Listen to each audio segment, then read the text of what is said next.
It's not their usual pad, but this is no usual gathering for the Black Power. It's been awesome, you know, we've got families, we've got husbands and wives working together, we've got the children playing around them. Just that is inspirational. Black Power members from Hawke's Bay, Whanganui, Wellington and Taranaki.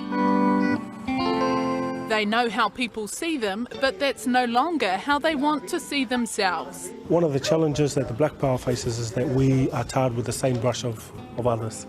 And when people think Black Power, they think gangs. We don't see ourselves as a gang, because the first connotation that brings is criminality, and we're not that. We're a whānau, you know, we're, dare I say, an iwi. An iwi, he no longer wants to be associated with crime. That's right, Eugene Ryder is on a quest to get Black Power clean. Not many of us as parents want our children to go to prison. Is it possible to avoid prison if you're part of the Black Power? I think yes. Not every gang member is a criminal, and not every criminal is a gang member. Some people get it cheap like breaking up the speed limit. There's no denying Black Power, one of New Zealand's oldest gangs, has a chilling history, a long legacy of organised crime and violence. Most of our men were brought up in a system that abused them. That, you know, they were part of a system that violence was the way that issues were dealt with, and they were brought up in that environment. So that environment became normal.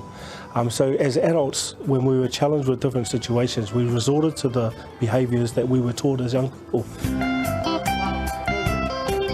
The gathering giving a voice to Black Power women and children for the first time.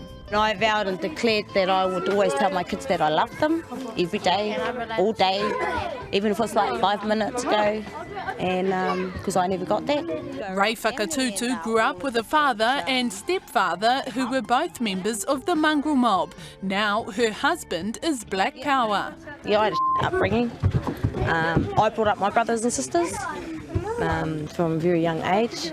Mum and dad working, partying. Yeah, but I just thought my life was and if I was to have kids, they were going to go through what I went through.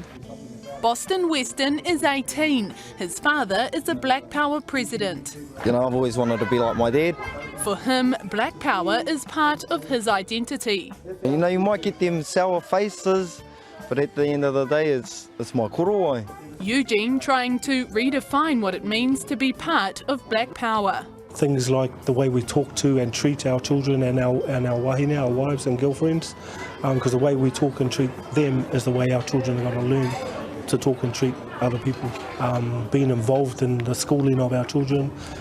Traditionally, we either don't send our children to school or send them and don't participate in the school community. So we're encouraging change in those areas as well. Changes he knows will be treated with suspicion by everyone who crosses the street when they see the Black Power coming their way.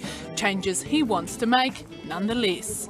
To the critics that think about whether we should or shouldn't be a part of who we are, you know, that's like asking them not to be part of the people that support them or their family or their tribe, you know. And so we don't ask that of anyone else. So what we try to portray is that we want to take responsibility for our actions, and this is one of the steps in doing that.